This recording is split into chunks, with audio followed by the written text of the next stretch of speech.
Hello, hello, hello. Welcome back for another episode of the Corona Spotlight. I am your host, Gayle Nicholson. Thank you so much for joining me today. We have another amazing episode planned for you.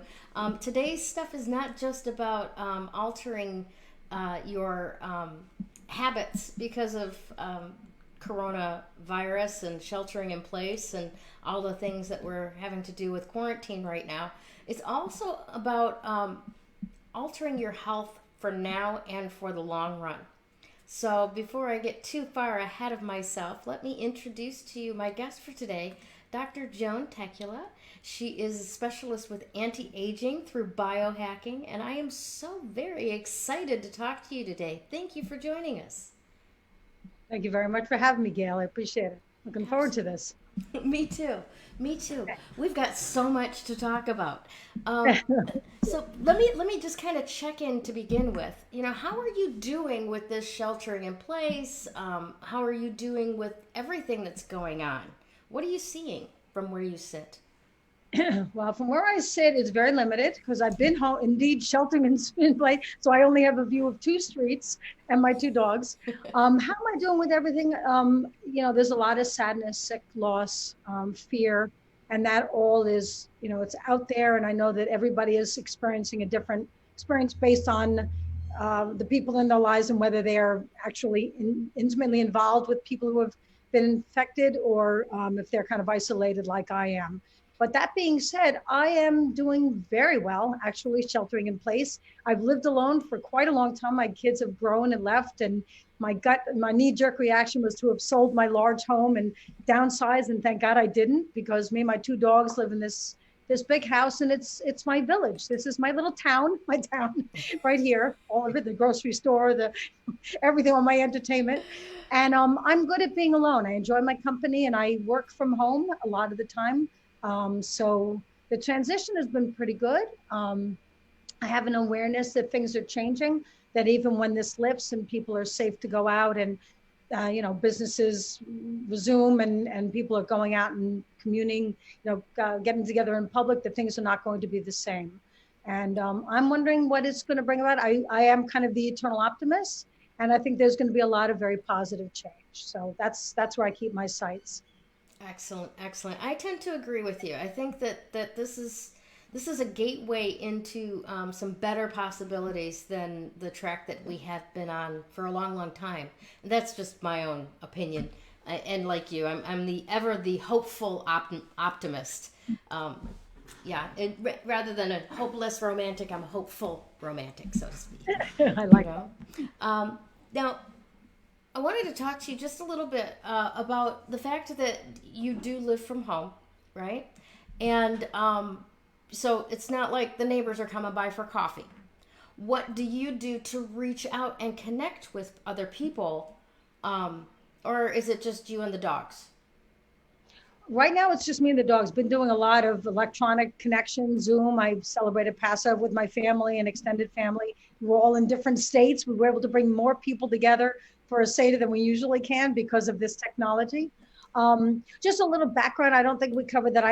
Actually, my specialty is in podiatric medicine. I've been a podiatric physician for 32 years. Mm-hmm. And as such, I don't even have a private practice. I've been working for in a psychiatric hospital for many, many years. And I only visit. It's a residential hospital. The patients are, they're there. So when I show up, they're there. And when I leave, they're still there. So it's always been a really flexible schedule because the focus is on psychiatric care Mm-hmm. and it is residential. And there's a huge fear of there being, confirmed cases and a spread and limited place to isolate. They are limiting the number of people coming in from outside. And so I haven't actually been there in a month. So I've had to become even more resourceful when it comes to reaching out and connecting with people. Now, have I you do done work any a of bit. that telephonic doctoring yet? I mean, I don't imagine that it's come up in the niche where you're at up until now. Well, it hasn't, but it also, mine is really a hands-on profession. It is all about manipulating the foot. Even the diagnoses have to be done through touch. Does this hurt? Because the foot is very complex. So someone can say their foot hurts. Well, what does that mean? Is it muscular? Is it bony? Is it, is it a ligament? Is it torn? Is there hypermobility? Is it a nerve involvement? I can't do that through telemedicine. So Gotcha. definitely out. It's I'm either there and present with the patient, or I can't help them. I can do a little bit of masterminding over the phone with some of the docs that are already there, but Hmm. I haven't done any calls. Gotcha. I gotcha. Yeah, it's interesting to see how much we will be able to move into the realm of doing it by video, by distance. Um, I'll be honest with you personally, I was really surprised and delighted to hear that you could do a cedar with technology because I'm not Jewish. I don't necessarily know all of the rules of stuff, but I know that there's like technology lockdown. You're not allowed to have anything working for you in certain time periods. And I would Right. have thought Passover was like that. So that's very interesting to me to find out differently. Good for you for knowing even that much. That's more than the general population. No, we are not Orthodox. Orthodox definitely would not have incorporated any kind of electronic anything during that most holy day. But we are not Orthodox. It's really about the celebration of what the Jews experienced, and Hmm. we are happy to bring in technology if it means bringing a family together. So That's wonderful. worked That's out. absolutely wonderful. I love that. Okay, cool. So, how did you get into? Well, let me wait to ask that later because it doesn't seem like podiatry and well, maybe anti-aging and biohacking do kind of come into, partnership there. But first, let me ask you a couple other questions. Now, specifically with regard to what's been going on with coronavirus and the sheltering in place and that type of thing, right? People are having a lot of challenges in that area. Um, Hard to find a balance, especially when they've got younger kids in the house, and they're trying to deal with working from home, homeschooling, you know, um, getting rambunctious kids to settle down and do their things. I know that you've been a professional and an entrepreneur for a long time and a single mom raising two kids. How did you manage that? And how did you find time for self care in that? Do you have any advice for our people that are kind of suffering with it right now? I think I do, yeah, because I was totally out of balance initially. Just a little background on my interest in medicine and my choice of professions. It was never, I never went into this field because I wanted to be a wealthy person. I wanted to be independent financially and be able to raise my children. So my priority was always to make enough money to enjoy being a mom, not the other way around, not neglect my family and make so much money I don't know what do you do with all that extra money anyway? And that being said, I had planned part-time practice in the beginning, was always part-time, so I could spend most of the time with my kids. And that's what afforded me the time to start businesses from home. And I was oftentimes very out of balance because I think that when you think that you're going to build something for your family and generate an income where you can really be with them, you're willing to push them aside in payments in advance of the freedom you'll experience later. And quite honestly, I didn't do the same to the business when I was spending time with my kids. So I was with my children and the phone would ring and I'd take the call. But if I was working my business, I didn't allow my children in the room. And it was pretty strict in that direction. That lack of balance was not fair to them and did not instill a really good sense of self and importance to my children. So I fairly quickly learned that I needed to strike a balance by really giving my undivided attention to my children, Mm-hmm. not letting business get in that, come into that space that I held for them. And then when I was doing my business, they had a lot more respect for the fact that they needed to give me my space. And the same was true for my workouts. I've been a very passionate gym rat for as long as I can remember, since my early 20s. And I call it my drug of choice. If I sweat up a storm, I am the nicest gal imaginable, but do not don't take that away from me because I'm afraid to find out what happens.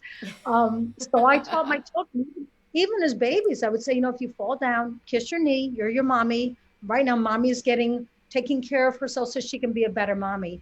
And what it did was I didn't feel I was depriving my children at all. I was being honest. I was putting the oxygen on myself first so I could take care of my kids. Yeah, And yeah. I taught them self-care and the importance of that in the grand scheme of things, because I was a better mom because I did that. And so a little at a time, I struck a balance. And I feel for the parents of today that have not worked at home with their children, But that's the best advice I could give, is to really focus on your children when you're with your children. And Nice. then ask them to please respect that there's another part of you that needs to be addressed in order to generate the income, keep your profession, keep your business alive, whatever it takes, and that they need to respect that. And I think that's an important lesson. Agreed. Absolutely agreed. To follow up on that a little bit, I was talking, what was it, yesterday, a couple days ago, with a guest who we talked a little bit about this theory of tanking, that moms, dads even, and children are connected beings, right? They come from the same, cells, essentially. And when your children are acting up, you can usually look and see where your own anxiety level is leading to that. It's like there are two separate tanks with a connector along the bottom, and when the pressure comes down on mommy's tank, the bubbles rise in baby's tank, right? Hmm. Have you ever found that for yourself? Observed it as a doctor, or noticed it in raising your children? What is your thought on that? Well, I think that what you're saying, I mean, that image is an interesting moment. I'm trying to relate it to people. I think that in general, when I had more anxiety and I was more stressed, they felt stressed because they are dependent on me. And if mom seems to be falling apart, what kind of stability does that impart to them? Their security is being kind of challenged or jeopardized. Mm-hmm. And so I think it's really important to keep your peace. I see a lot of family dynamics, and I'm really sensitive to family dynamics because I was an observer in my own home. We didn't really communicate, but you could feel it, like, uh-oh. Yeah. Oh, things are not good in here today. Kind of feel like I almost thought I wished I would get smacked so I could explain to people why I felt so like, I had a terrible day. What happened? Well, nothing really, but it wasn't a good day, kind of thing. It's just about the feelings. Mm-hmm. But I think that I see a lot of people actually need to have that as the tie that binds the family. And they kind of get together and they fret over things and they talk about it. And obviously a much healthier approach would be, since there's nothing we can do about certain situations like this, other than being respectful of the fact that we're being asked to stay home and help flatten the curve, it's a much smarter approach to look for the more positive about what's going on here and try to share that with your children, and the positive energy flow that comes from that, and the peace and the constructive atmosphere that creates. Is that what you'd asked? Yeah, basically, I was just looking for your thoughts on it, and that was beautiful. I think the last part of what you alluded to as well, the connection, that eyeball to eyeball, I'm right here in this bubble with you. Connection makes all the difference in the world, especially for kids. One of the things that we had been talking about is the fact that we as adults have gotten so acclimated to a high anxiety lifestyle. Mm-hmm. Rush hour traffic, got to make it there on time, blah, blah, all of these things that are applying pressure, and we're just having to survive it, right? And then we come home and we wonder why our kids can't calm down and go to sleep, because we're operating at this level constantly that we've gotten used to, and they're trying to manage it. So that has everything to do with dopamine release. It has everything to do with the neurotransmitters in the brain, and we live at a certain level of excitation. Mm-hmm. You have to do everything at that level, because anything short of that is just boring. And I got to tell you, I'm guilty of it. Not that I live my life like that, because I do kind of try to keep an even keel. My exercise is meditative. Generally, I just zone out. I'm not thinking about anything else. Otherwise, I'll lose my footing, or whatever exercise, the yoga or whatever. Mm-hmm. But that being said, I forgot where I was going with that. I do it all the time. I take myself on tangents. I'm like, oh, come on back. Where were you going with that one? It's like Dr. Carolyn Miss says, just stick around. I'm coming back. Usually I need some help. What was I saying? Oh. Can I phone a friend on this one? Right. Actually, I think this leads really well into biohacking, because if we're living at this high level of anxiety, right? How do we biohack ourselves to recognize, okay, anxiety level is in the red zone. What do I need to do to bring that back down to homeostasis? So I remembered what I was going to say, and it was Okay. that I too was addicted to electronics, which are like this. It's instant gratification. Oh yeah. So when I sit down to write a book, well, if I sat down to write a book, I'd have a whole new set of problems. But when I sit down to read a book, I find that even though I know that I have some level of ADHD anyway, I am having more trouble concentrating reading than ever before because it just isn't stimulating enough. Where's the next page? How do I wait? Can I touch this book and have things change? No, it's the old fashioned. You have to sit and read from left to right and follow to the next. It's very challenging. And there's been a real shift in how we live our lives and what's become addictive. And yes, we bring it home and we spread the wealth and it's hopefully this will be a time that people will see that and spend more time eyeball to eyeball and not using electronics and just connecting and maybe slowing that whole thing down. Nice. Biohacking, I have a passion for biohacking, and I say it goes back to when I was 4 years old, which was in 1965. And my sister was diagnosed as terminally ill. She was diagnosed as diabetic, which at that time really was a terminal illness. Yeah. And the reason it was opened my eyes and why it had such a profound impact on me at 4, which everybody will admit is probably about as young as you can be impacted by anything that has any memory attached to it, is that I realized that, and I had a unique situation because with diabetes, what you eat impacts your health, right? Right. So I had the opportunity to realize and learn that what I was going to eat was going to impact my health. Nobody else knew that. Doctors didn't know that. The doctors aren't taught that today. So I was biohacking from an early age, awareness that if I ate carbs in the morning, I felt poorly. By lunch, I wanted to eat my own hand off. I was so hungry. I didn't do well with carbs. I read the Pritikin diet when I was about 18, and that's when it was published. I thought I'd read it earlier, but I checked it wasn't published till 79. So I must have been 18. And I learned there was a connection between what you ate and what it did to your body, that you could actually stave off bowel cancer, never have bowel cancer if you ate a high fiber diet. Wow. So biohacking is taking small steps in an effort to impact your genetic expression. So people will say that you're doomed to, I'm going to get cancer because my mom had cancer, or, I have a long line of cardiac patients. I'm going to die of a heart attack. And there's a very small percentage of that that's accurate. The rest of it is based on what is called epigenetic influence. Those genes do not need to be expressed. Biohacking means you do the things you need to do, right? Moving in that right direction to suppress the expression of those less desirable genes.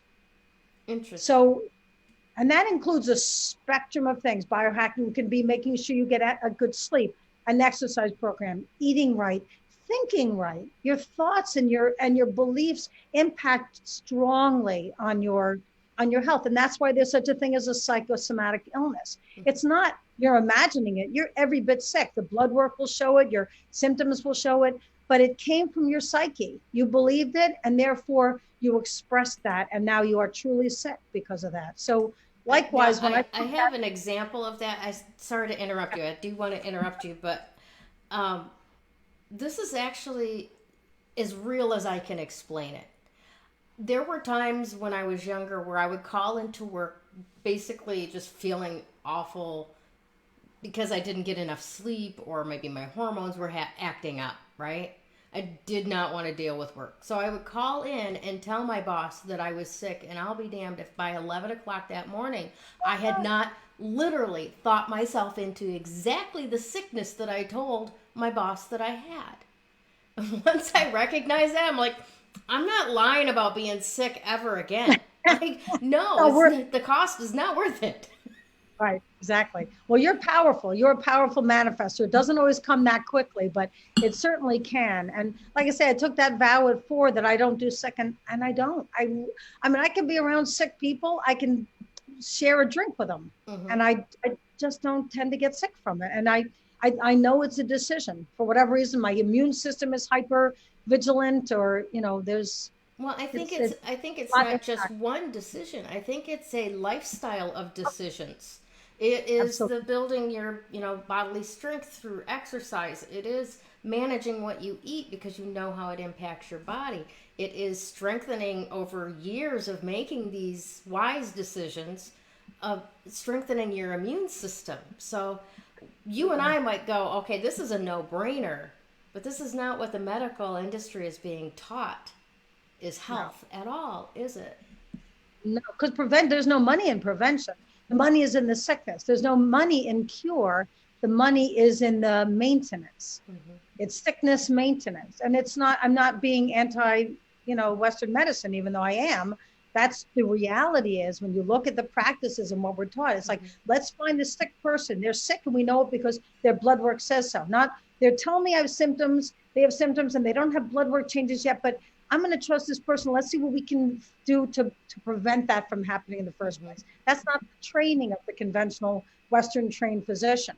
Yes. You may be a naturopath or an integrative medicine specialist or a functional medicine specialist, which are branches that have developed only fairly recently or been brought in from the East, where that is how they treat patients. Right. I am so grateful for my naturopath. Oh, me too. There have been answers and so much available when you are willing to look for it and willing to God, I think my doctor's office is 30 miles away from me. It's worth it. It's worth every split. Every moment in traffic. Yes.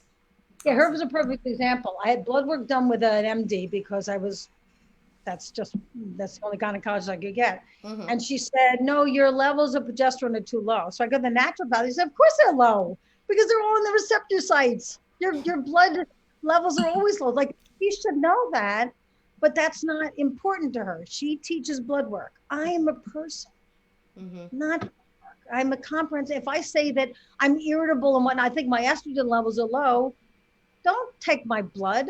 Let's figure it out. So yeah, that's my natural. And I love when the new insurance company says that that's a specialist. I'm like, yeah, no, not a specialist.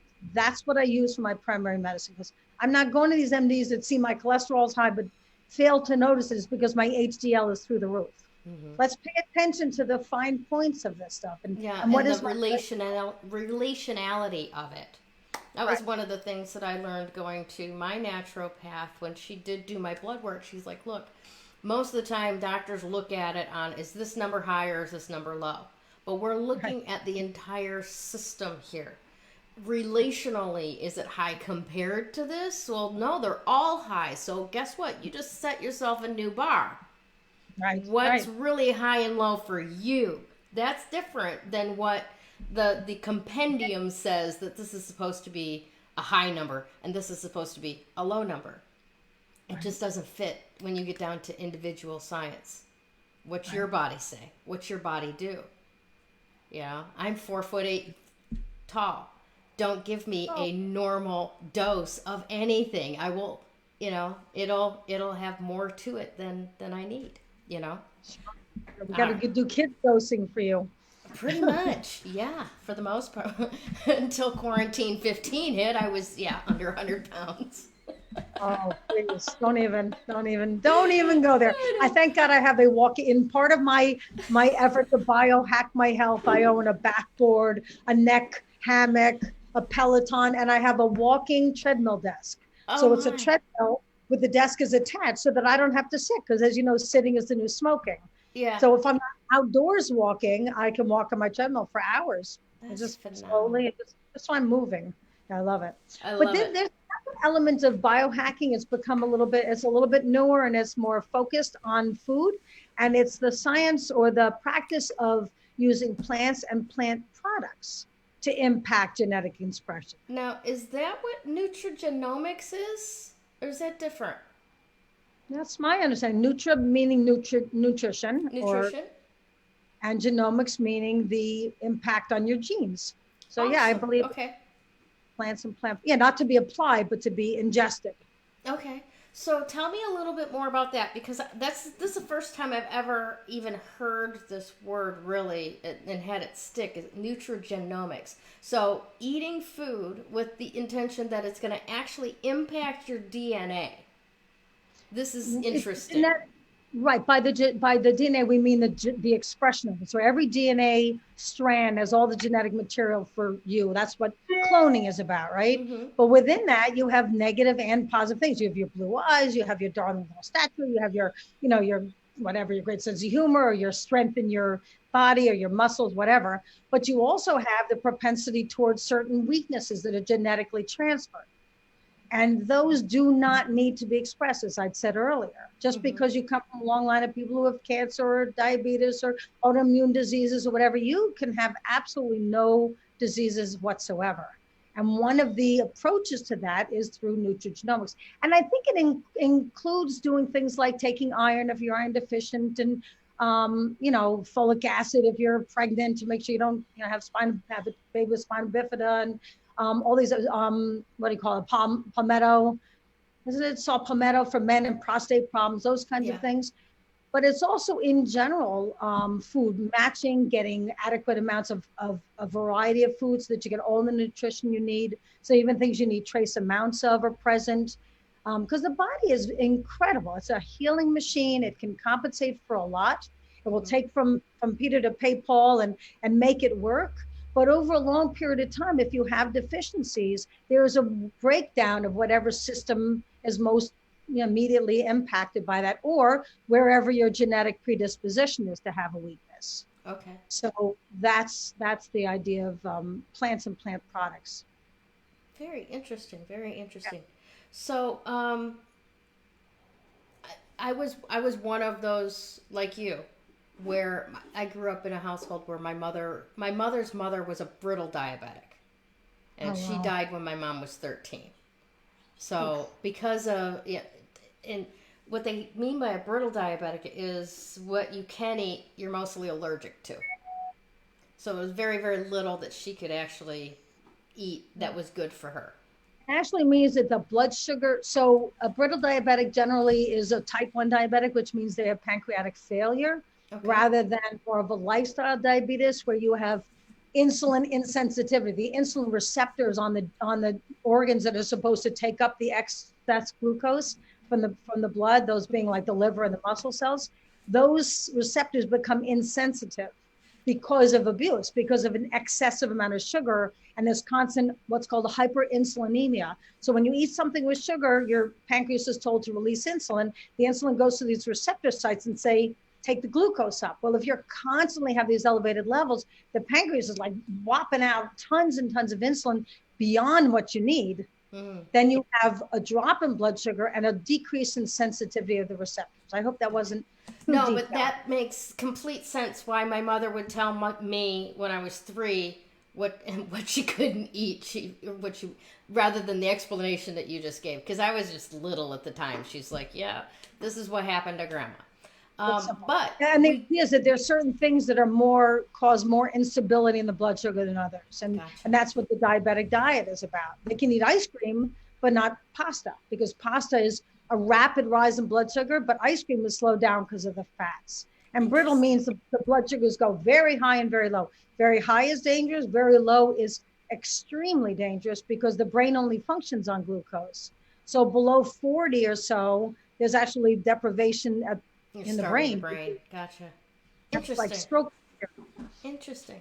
So, well, long story short, I grew up in a home where because of my mom and her relationship with her mom being a type 1 diabetic, she always felt like she was going to end up with some form of diabetes, and she did. She manifested type 2 when she was 60.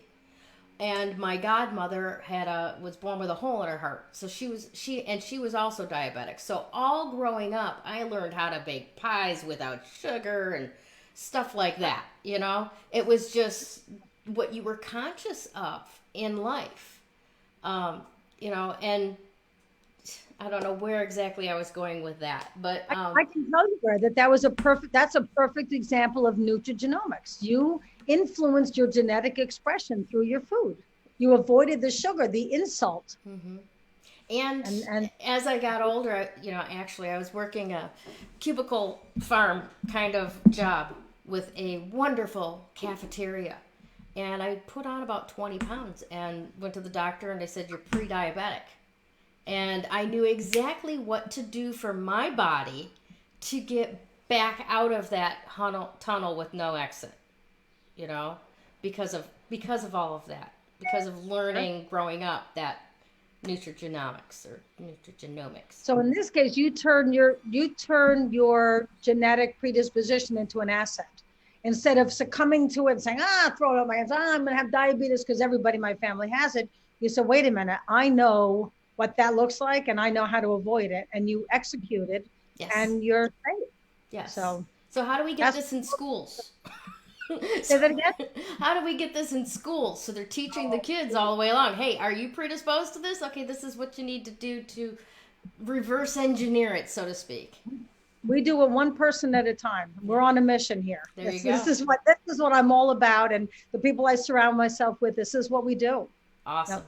Awesome. So tell me a little bit about your technology scout. What does that mean?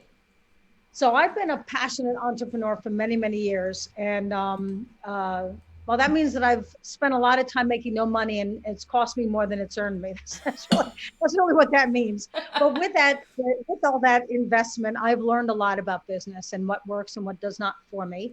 And I became qualified to be somebody who, okay, so I'm sure you don't know this, most people don't. I certainly didn't, whenever I started with the company, but the government funnels millions of dollars into labs around at universities and government laboratories for the scientists to come up with inventions that are going to change the world. Mm-hmm. And so they're in the biomedical or biotech industry. There's everything from, cures for cancer and different ways to treat pain that aren't opioid involved, specific disease processes. And the scientists work it to a certain point, and then they rely on a company like mine to come in, recognize the value of it, and then come in with investors and take it the balance of the process through the human trials, and then to bring it out to the public and help millions and millions of people mm-hmm. for years to come with it.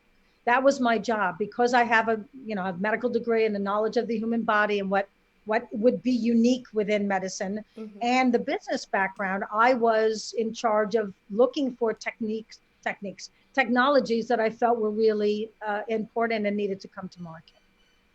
Awesome. That's what I did. So that's what you did. You found technology, you found some cutting edge stuff that the scientists go, hey, there's something of promise here that, a little bit more work and this can be viable. And right. you go and you look for those things that can possibly be taken that extra yard to actually help people. That's pretty exciting. Correct. Have you found more than one thing that way? Oh, I can't even imagine how many thousand I've read through. I ended up with probably 40 or 50 I thought were truly disruptive and very important. But you used a couple of words in there that I have to correct you on. You said something like a little bit and that small amount or something. There was nothing little or small about that process. Taking a technology from discovery to market is very lengthy, unbelievably expensive and risky. So you're looking for investors for like upwards of 10 or $30 million worth of that time, mm-hmm. years, 10, 15 years.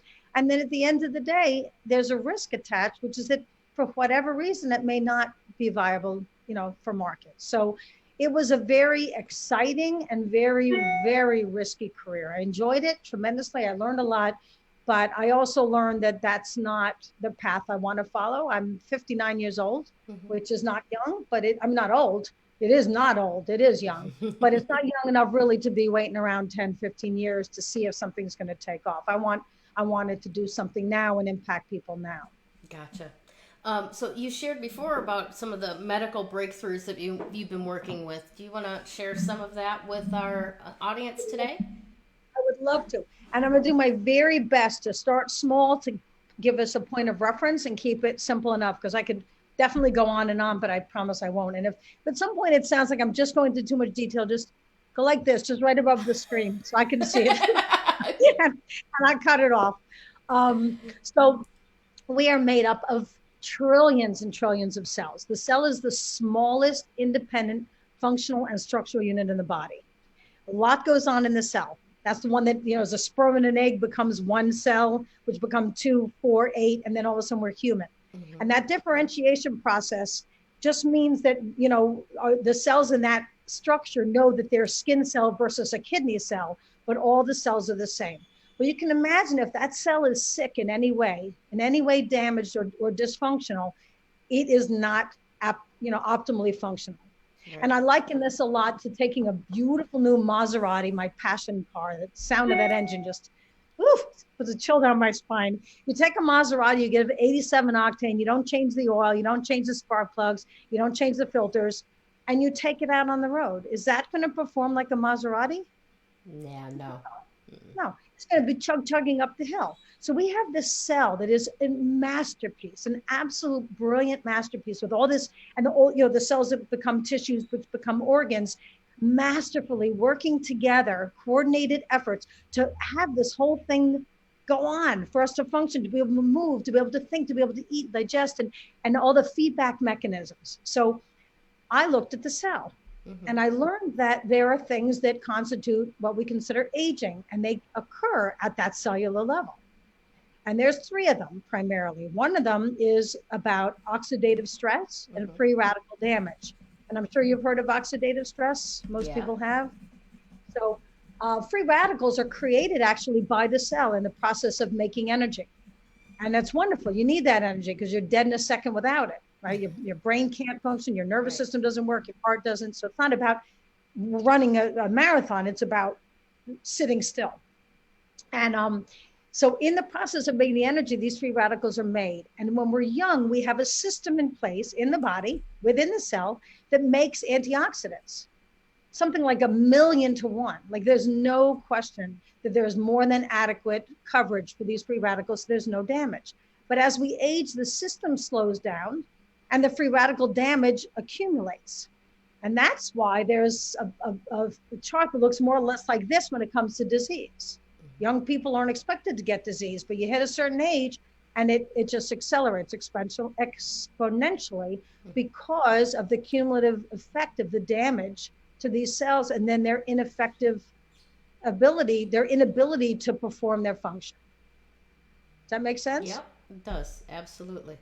So that is one of the reasons that we age. It's a big one. There's antioxidants people take externally, astaxanthin and vitamin C and vitamin E and all these other things that are actually being shown to in many ways increase free radicals, not decrease it. And you can't touch the number of free radicals that are developed in a day. Something like, or that we're subjected to, because it's also from outside forces, something like 300 sextillion free radical a day. Oh, wow. So if that system remained active in the body, we would never have any free radical damage, and our cells would stay younger, and we would definitely have less, system failure. That's for sure. Because actually, oxidative stress is known to be responsible for over 200 chronic diseases. Wow. Imagine if you could reduce that oxidative stress, right? Right. Yeah. So if some of the things that we're being told, to ingest because they're antioxidant, right? And that's been a huge buzzword for at least the last 10 years. And they're not actually helping us the way that we're being told that they should be able to help us. What is a better way to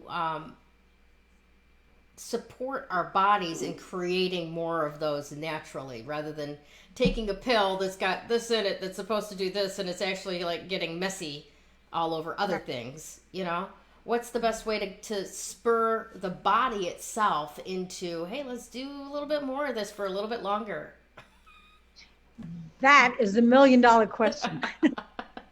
And actually I have an answer, but I'm actually not going to share it here because I would like to just kind of paint a picture and then get permission for you to be able to inform your viewers at a later date with more detail, just because it is kind of not something I want to share at this time. No, but that's fine. In fact, we actually have along the ticker at the bottom that if you would like to know more about what Dr. Joan is talking about, text the word spotlight and your name to 413-429-6285.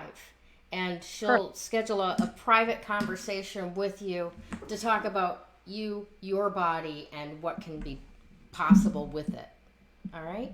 So, Dr. Joan, please continue. Yeah. So that's one of the theories of aging. Another theory of aging is the mitochondria itself. Most people remember that as the powerhouse of the cell.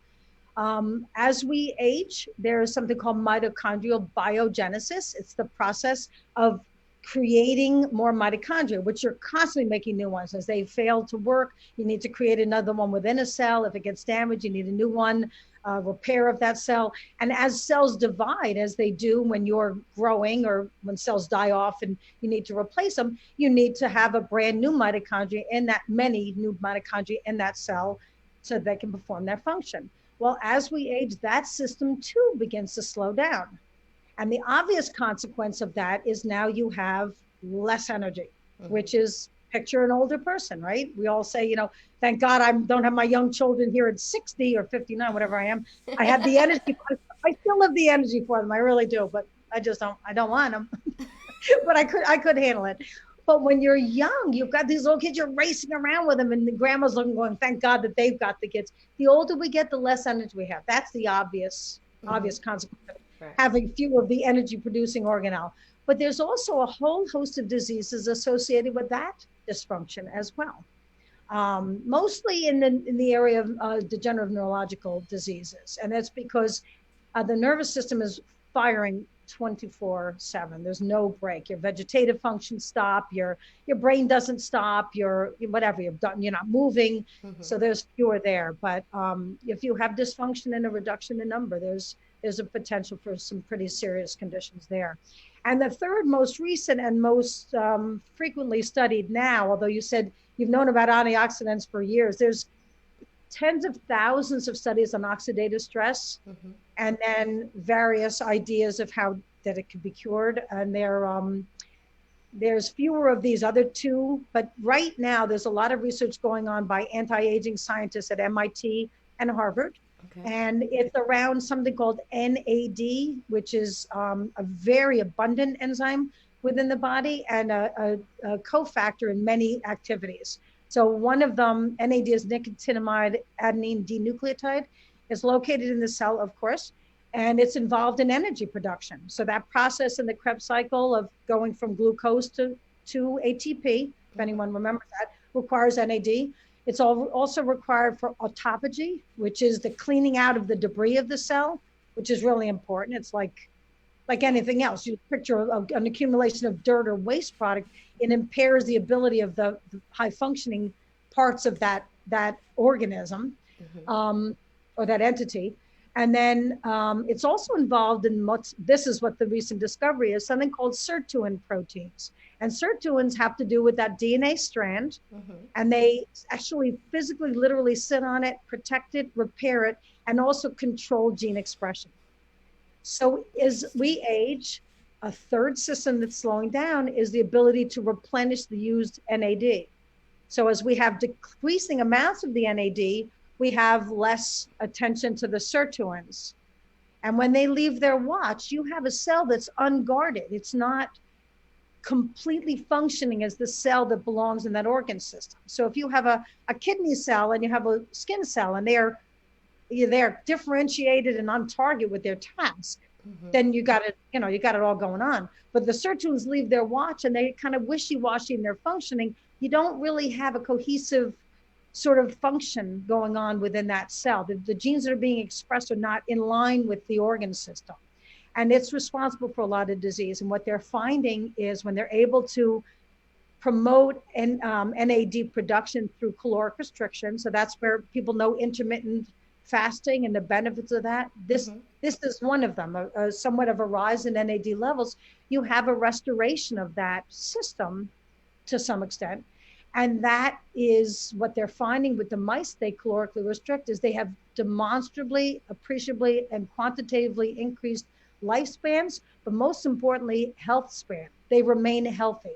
They don't succumb to the diseases that, obesity and aging generally bring on, that of like cancer and diabetes, heart disease, all those things that we all expect in elderly. It's interesting. While you were discussing that, and you were talking about the parts that are away from their post and leaving the cell unguarded, I kind of flashed back in my memory to a talk one time that Marianne Williamson gave, and she was talking about cancer at the time, and she what stuck with me about what she said is cancer is a cell that exists anyway and stops talking to or listening to the system that it's a part of.